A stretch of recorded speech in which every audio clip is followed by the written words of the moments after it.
The patient's been found unconscious and face down in the water. Even if you're the best lifeguard in the world, if a 3-foot wave hits you with a patient on, you're falling off. It does start to turn into a body retrieval. The victim is found, a deceased man. You can't save everyone.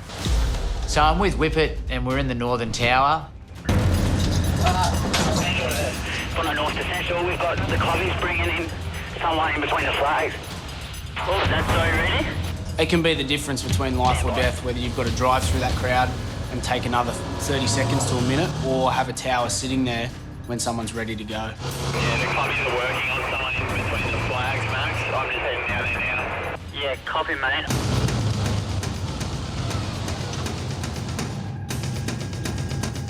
The patient's been found unconscious and face down in the water. Let's go 1, 2, 3. So just drag around that way. Passing out anywhere is dangerous, but passing out in the water can be deadly. Ambulance has been called and on its way. Good girl. That's it. Yesterday, you get a heart monitor, check for hearts playing up. And there's no results yet? Her name's Caitlin. She's 16 years of age and she's been swimming with her boyfriend. He tells us she's got undiagnosed heart problems. He said she's passed out before, but never for this length of time. She was with her boyfriend swimming. He pulled her in. And she was very close to being dead, half breathing with this kind of faint pulse. We don't have enough medical training to understand what's actually happening there. Sometimes it's easier if they don't have a pulse because you can just deal with those symptoms and you know exactly what to do. For us, it's scary. If we can't get them around, we're waiting for them to either deteriorate or get better. Let's just treat it as a spinal. Just try and keep that head nice and straight. So we've got an ambulance on its way, yeah? Apparently, yeah. Yep. When we're unsure of the mechanism of a patient's injury, we have to treat it as a spinal. She could have very easily gone to dive under a wave and hit her head. Can you hear us? Blink your eyes if you can hear us. 1, 2, 3. Moving over, holding the head on the board. Can you hear me, Caitlin? Caitlin, can you hear me? Caitlin. Can you please do us a huge favour and just leave alone? Obviously, she doesn't need you guys all standing here watching her, all right? Down, please, yeah. They've got a full ring of death, 2 sets of ambulances, and a whole cop station. Very well yourself. Pretty strong pulse. Over to you. Breathing. Yep. Just no response. So what's the story? How was she found? She was found in the water by a boyfriend. When the ambos arrive, it's like a breath of fresh air. Just means that we can hand it over. Poor thing, she's only 16 years old, and luckily her boyfriend was right there swimming with her. Otherwise, it's, it would have been a lot worse. I mean, it's still pretty frightening, the fact that she hasn't come around after 10, 15 minutes. Something else will happen now for sure. As soon as you get one thing happen, another thing happens, always. The ambulance has just carried her up, and they're going to take her off to hospital to get further tests, and hopefully all comes good. The birdcage definitely proved its worth. Great observation for the rescue and close proximity to the unconscious patient. We found out that Caitlin was treated at St Vincent's Hospital and she was later released, which was really good news. People come to Bondi to have a great time. The last thing on their mind is not returning home. There's no more swimming down this end of the beach, especially in front of these dangerous current signs. We do our best. We save a lot of people down here. You can't save everyone. Someone drowns while you're meant to be watching is my biggest fear. Go up between the red and yellow flags and listen to everything that the lifeguards are telling you. It'll stop you from dying. Do you want to die today? Breaking news at Bondi Beach, where a swimmer has vanished and is presumed drowned. It was an eerie day. It was cold. The surf was 6 foot and the rips are as strong as I've ever seen them down here. We were all just sitting in the tower. Azza's just spotted a couple of Japanese kids just having a play in the shore, and they just started getting sucked out. Folded down in the rhino, and I was just going to Jake, get your gear off, mate. This guy's underwater already. Paddling out as hard as I could, reached the first guy who was already underwater. Got out to Jake, and he had this guy just slumped on the front of his board, and I was like, where's the other guy? And he was like, I don't know, he was just here. And I just swung around. I seen this guy's head just like that, and I just went, there he is. And I just swung around. I started paddling, but this wave just jacked up and it just picked me up and just threw my board in the air. All I'm thinking about in my head is just, I've got to get to him. I started swimming as fast as I could, just watching this guy under 10 metres away from me, just bobbing up, and I saw him get hit by one wave. Yeah, he just didn't come back up, so it's just, it was just so close. We launched a scare and I got out there, I picked Jake up. I was thinking, you know, like maybe, you know, there might be a chance. I knew we weren't going to find him, but we didn't want to give up. It's already started to sort of hit you a little bit. After sort of half an hour, 40 minutes, you know, it does start to turn into a body retrieval. I just never forget Jake just screaming, I'm so sorry. I was just like, is this not good, but yeah, it's just you just felt so responsible for what happened. Emergency services have had no luck in their search for a swimmer missing off Bondi Beach. The victim from Japan got caught in rough conditions with a friend just before 5:30. Having someone die, I never want that to happen again, and I think everyone that works on this service never wants to see it again. So, eyes on the water, 24/7. Haven't had a drowning down here for 7 or 8 years, so this is, yeah, the lifeguards take their job seriously. This is what we try to avoid. We get millions of people each year and sometimes we lose someone.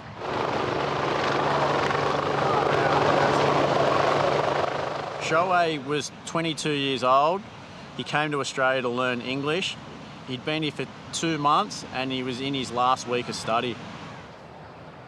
The host family came down and paid a visit. Always say to the boys, you don't want to have to explain to a family that you were on duty when it happened. It's not a good feeling at all. I'm very grateful.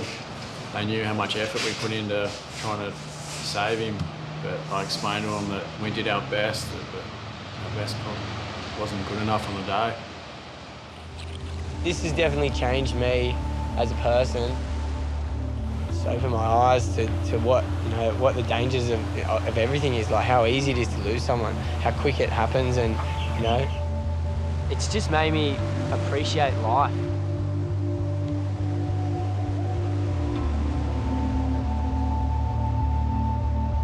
Days like this are the reason Bondi attracts over 3 million visitors a year. For most of them, a swim at Bondi is a once-in-a-lifetime experience. For locals, swimming here is almost a birthright. But what about the days when Bondi doesn't look like the postcards? Every summer, huge storm cells sweep up from the south, bringing rain and gale force winds. Tourists, many who have travelled thousands of kilometres to be here, aren't going to let tornado conditions stop their once-in-a-lifetime experience. Tourists come to Bondi in all different types of conditions. Wet, windy, gigantic swells, everything. It doesn't matter. They don't see the danger. All they want to do is swim at Bondi. The stormy conditions continue at Bondi. It's mid-afternoon and 2 lifeguards, Jake and Chris, are patrolling the beach. Jesse is alone in the tower. The golden rule is never, ever, ever leave the tower unattended. We always need someone watching the water. Jesse spots a group of swimmers getting into trouble at the north end. The guy that's stuck out the back can actually swim. It's just this rip. He's really, really strong. Yeah, boys, he's gonna have to go straight in. Chris and Jake have to rescue a girl and 2 guys. The thing that scared me the most was that it was such a short period swell, which means that the waves are constantly breaking after each other. So you don't really have time if you roll to get ready again because the next wave's already going to hit you. Jake reaches the girl, but is pushed back. Chris makes it through to the other 2 swimmers, a teenager and an older man. Jake has the girl, but fights the waves. This is going to be the hardest thing now, getting them back in, because the rip's so strong, it's going to suck them out the back. Hold it straight, pay facing out. Even if you're the best lifeguard in the world, if a 3-foot wave hits you with a patient on, you're falling off. As much as I want to help Jake and Chris, I just can't leave the tower unattended. If I do that, there's another 800 metres of the beach that's going to be unpatrolled. Chris gets his 2 patients to safety, but learns of a 4th swimmer in trouble. Another one. Jake, is there more? Is there more? Here you go, back down. Walk straight back on the flags. And then I seen Chris grab another guy. Put your hands up.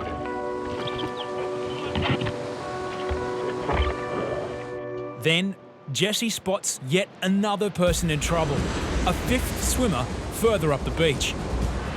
Both available lifeguards can't be contacted in the water. What do? You know, I can't leave the tower. Jesse has to find a solution to his dilemma, or this man could drown. And then out of nowhere, I just thought, you know, Hoppo's across the road. Head lifeguard Hoppo is in his office just behind the tower in the Bondi Pavilion. Hey, Hop, are you across the road, mate? I might need someone just to come to the tower. I might need to go down and help the boys here. Hey, mate. I'll pop over. Jesse has to cover 400 metres in the buggy. I was trying to start it, and I knew people were drowning, and it wouldn't start.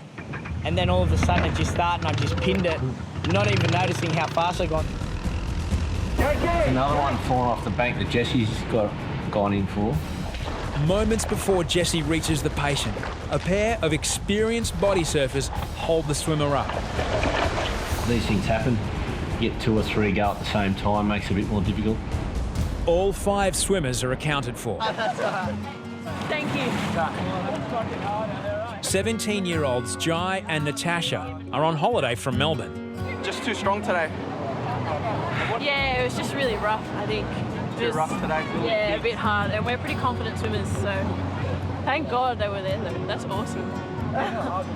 It is a good feeling when you save someone's life, but when you save someone's life and they come up and thank you, it's an even better feeling. As crowds build over summer, lifeguards brace themselves for the unexpected. A relaxed Sunday on Australia's most famous beach. But at 2 p.m, police contact the tower. A body has been reported off the cliffs. Guys, we need to launch the ski. Call was from the police that they might have a body off the golf course and they want us to go around on our ski. No one knows whether the person is dead or alive. Harry's launches the jet ski. You stay in the tower, mate. I'll get a tube, hold on. Mate, stay in the tower. What's happened, just so I know? Just there's a body apparently around the golf course. Beardy assigns trainee Jake to man the tower.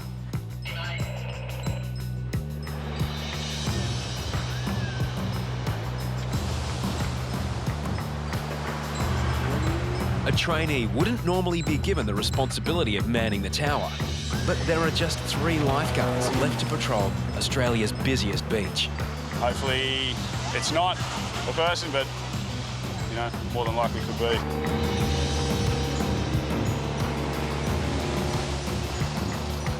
Not sure whether it's in the water. Police rescue has been called and on their way. Lifeguards must assume the person is still alive, somewhere at the base of the cliffs.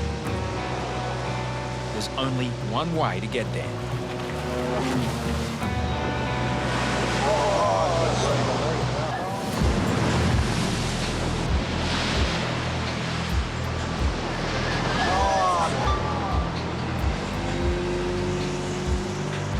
But locating the victim means putting their own lives at risk.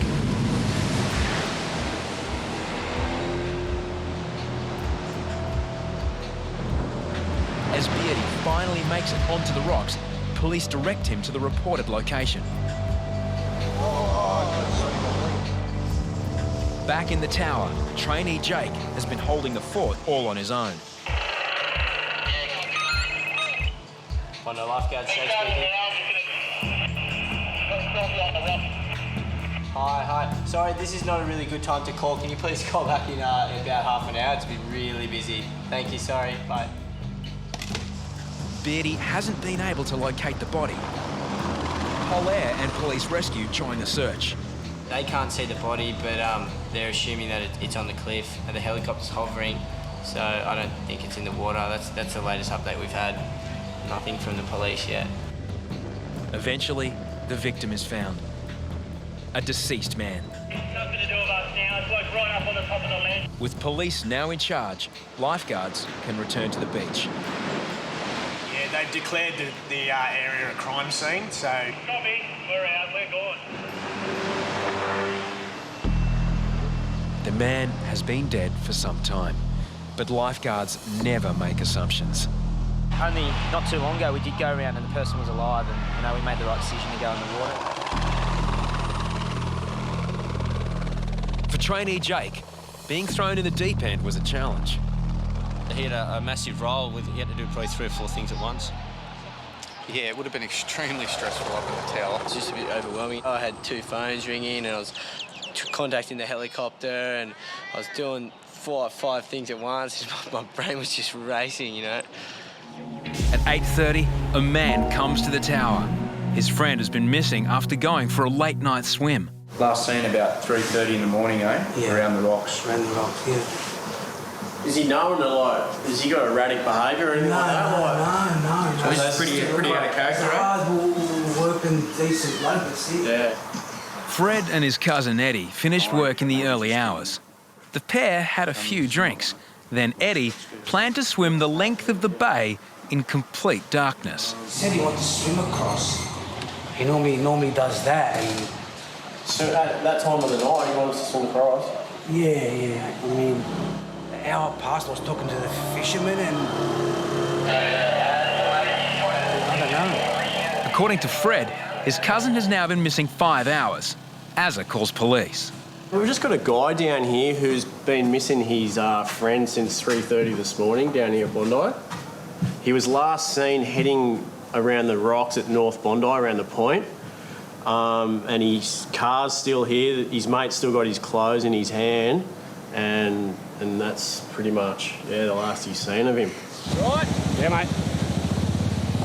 Lifeguards will search on the jet ski while volunteer lifesavers cover the rocks. With the clock ticking, Azza wants all the help he can get. Just in regards to maybe getting a helicopter, what are your thoughts on that? We're assuming this is pretty sort of serious at this stage. I'm just trying to keep calm. He's a good swimmer. It's not likely for him just to take off. He's got no mental illness. I mean, what would you think?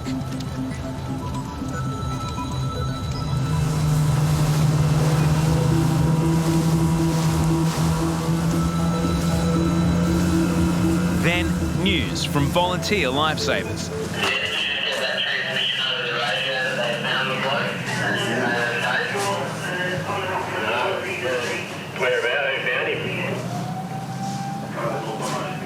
We're just on the Clubby channel and they said they found him on the rocks at North Bondi. After a long night of anxiety, Fred's desperate to see his cousin. He hasn't a clue what condition he's in. Eddie, you all right? Oh, Fred. Oh, mate. I fell asleep, bro. Oh, wow, man. You right? Yeah. Sorry, man. What happened? I slipped on the rocks. I found myself. Did you slip?